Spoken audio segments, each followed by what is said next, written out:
All right, I got a special brother from the YTBC. I got Blood Fist. How you doing, bro? What's good? Thanks for having me. No problem, man. Thank you. But we're gonna get to the nitty gritty. Um, I wanted to do a video, topic discussion because I feel like honestly this is the one of the best intriguing fights of the year. So far. I mean, actually, really damn intriguing. So I want to go, fast forward a little bit, and I want to talk about, what's going to happen after this fight. Now, we got Pacquiao Bradley rematch coming up pretty soon. We just saw the face-off. Timothy Bradley looked pretty confident. All right, so let's fast forward a little bit and let's talk about Mayweather versus Bradley. Now, let's just say that Timothy Bradley beats Manny Pacquiao decisively.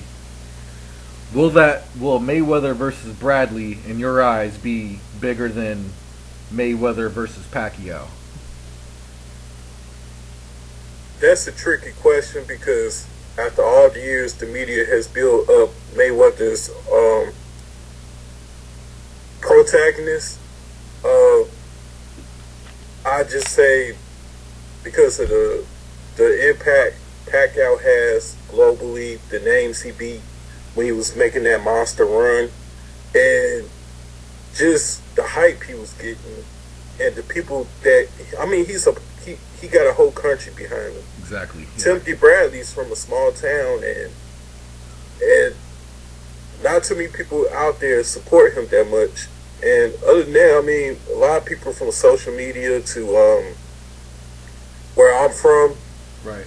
they know of Bradley because of that Pacquiao fight, but because what he might do in this fight, if he beats Pacquiao convincingly, he'll have people's attention. But will it ever be as big as the hype that was going on for the past 5 to 6 years with Mayweather and Pacquiao, and the talk that barbershop talk, that family gathering talk, or Buffalo Wild Wings conversation for a sports topic for boxing? Yeah. No, I hate to say it, but at the same time, would be just as competitive compared to what I see stylistically with Mayweather and Pacquiao. Yes, this would be one of Mayweather's toughest fights. If you're going to promote this fight, you would have to say Mayweather could possibly lose this fight. This would be his toughest challenge. And people will believe it because Timothy Bradley beat Manny Pacquiao twice, but the second time around, if he beats him decisively, or even better, let's say he knocks, hypothetically speaking, let's say he knocks Pacquiao out, then that will really rise his stock, where people's like, damn, he beat Marquez, he beat Pacquiao with a knockout, and he beat these other names, good names. We like to see what he'll do against the best at 147, which is Floyd Money Mayweather. And that'll be intriguing. Oh yeah. So to answer your question, it would still be as big as what the people's minds been set for the past 5 to 6 years about Mayweather Pacquiao. No, because Bradley would just really just creep in their minds more convincingly compared to now. And I'm just being honest. If I had to speak for the fans out there. Right. And I remember there was an interview with Timothy Bradley. He came out and he actually stated that his goal right now is to be the number one, pound for pound, best fighter in the world. And he's going to do everything possible until, he's going to do everything until he could reach that goal. But he obviously can't accomplish that until he actually gets in that ring with Floyd Mayweather. Now, going into that issue, he stated that Mayweather's his own boss, which is true. And now he's stating that if Mayweather wants to fight me, I'm right here. I'm never going to turn that fight down. But it seems like Tim Bradley wants to take that spot, claim that throne. But at the same time, he's not calling him out. So give me your thoughts on that, bro. need to be the number one pound for pound guy, even though his resume makes him number 3 right now, possibly number 2. Right. I would say, other than the Mayweather fight, all I'm gonna say is if he wins this Pacquiao fight, okay, that'll make him number 2 because Andre Ward is really not active. Right. But the point is, and this is my biggest point, nobody's ever gonna consider Bradley number 1 pound for pound if he beats Manny Pacquiao convincingly, and then his next fight is against somebody like Mike Alvarado or another Marquez fight. Yeah. I mean, the only way he can get away with it on being the number 1 pound for pound guy is if he knocks Pacquiao out and then he knocks out Marquez, which never has been done. Wouldn't that convince you then? Oh yeah, for sure. Compared to what Mayweather's, I mean, everybody liked Canelo, but nobody thought Canelo was on the level of a Mayweather, right? Right. Okay, mismatch, too young, inexperienced. Okay, we give Canelo a pass. All right, Marcus Maidana. Do you consider Maidana a higher level opponent compared to Pacquiao or Marquez? Absolutely. I mean, he's a good fighter. He could punch hard, but at this point, I would have to say no. Okay. If Mayweather keeps winning by decisions or split decisions or majority decisions while Bradley gets his next 2 fights as knockouts, who would you consider the number 1 pound for pound in? Man, that's...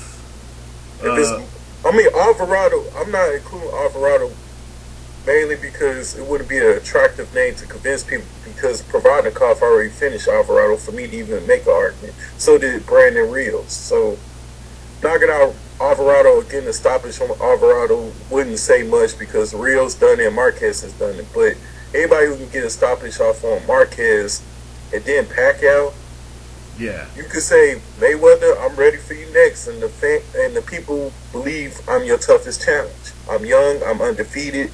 I knock out 2 names that are Hall of Famers, and I did something you couldn't do. I knocked out Juan Manuel Marquez, and I knocked out Manny Pacquiao. Somebody people been wanting to see you fight.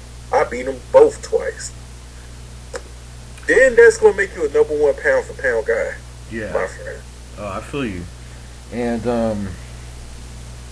but the only argument somebody can make with me on that is if Mayweather beats Maidana, and then the next fight he fights is somebody, let's say Arislandi Lara, okay, and he wins that fight convincingly, then I'm still gonna say Mayweather is the pound for pound guy because of the level of difficulty of fights he's taking. All right, but go ahead. My bad. Right. No, that's cool. But if Bradley beats Pacquiao, do you think that this is going to with that being said, with this Cold War going on, do you think that it's going to cause this Cold War to stop? Because at that point, Bradley's done everything right at that point. You know what I'm saying? He's got every check mark off on the checklist to be a candidate for Floyd Mayweather. I mean, to me, he's done it all and then some. So, with this Cold War being said, do you think it's going to put a fork in it?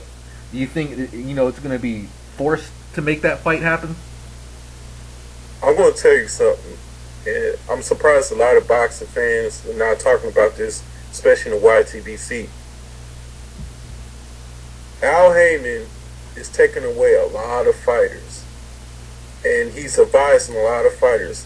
And Bob Arum is getting real thin from division to division. I mean, he got some stable mates at 135, 130, 126, and some guys at 154. But overall, Bob Arum really don't have too many guys at 147. What he has to do is he moves guys who are natural 135 pounders and fight at 147. Look at Pacquiao, look at Marquez. Now look what Alvarado has to do. Look what he's trying to do with Mikey Garcia, moving him up in weight classes. We don't even know Mikey Garcia's identity no more last year. Right.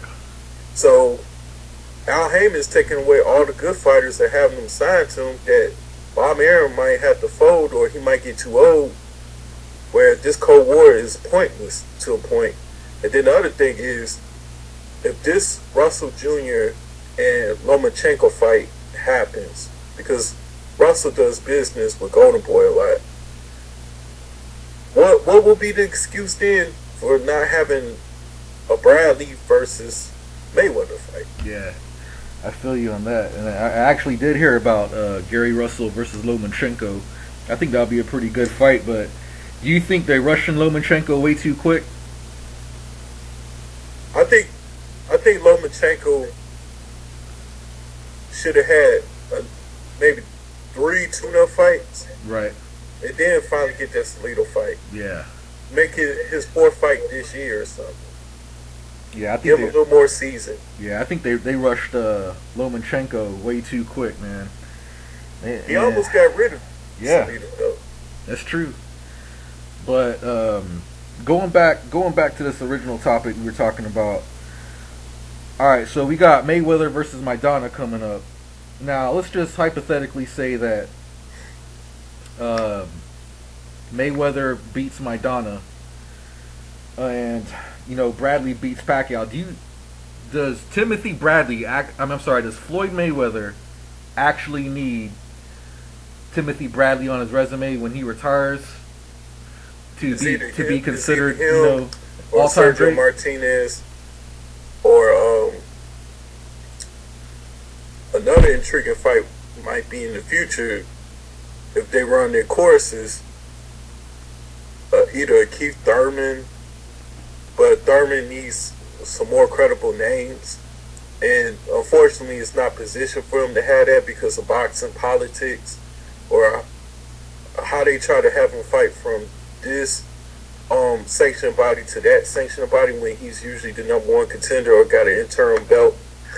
Or most people for entertainment purposes would love to see Mayweather versus his protege in Broner.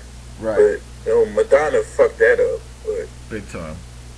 But that would be great entertainment right there. People would just watch it for the entertainment value, even though Floyd would probably outclass Broner. But people were going to say Danny Garcia, but Herrera kind of fucked that perception up. Garcia really going to have to either rematch that guy or have a good showing against a guy, let's say, like Lamont Peterson before he steps up at welterweight. Amir Khan, we got to see how he fights Collazo, but lately Khan wouldn't be a credible name for us to believe in. And nobody knows who Lara is. That's the only knock, unfortunately. But so they wouldn't give Mayweather that much credit because of the name recognition, even though us boxing fans would glorify Mayweather for taking that fight. So it's either Sergio Martinez, Bradley, possibly if Thurman keeps doing what he's doing, right, runs his course, then Thurman. I'm not going to put Sean Porter in there yet because it's too early. Plus, he got rib injuries from that car accident. But if he fights Malignaggi, and if he beats Malignaggi and then he fights Brook and beat Brook, then maybe Mayweather can get some credit fighting that guy because then he deserves a shot against Mayweather. Yeah, that's true. So he might even get let's say Paulie beats Sean Porter and then Paulie beats Keith Thurman. Then Mayweather would get a credit for, because people like to be racial and they like interracial fights. A marketable Italian fighter for his 49th fight versus Malignaggi. Malignaggi versus Mayweather for the 49-0 record on the line. I think people might get into it because Paulie could talk. He's very good at press conferences, and he could match wits for wits and be a good dance partner for Mayweather when it comes to the entertainment value. Now in that ring, that's a different story, but who knows? Yeah. All right, we're getting close to we're going to go to part 2 real quick. Good shit. Okay.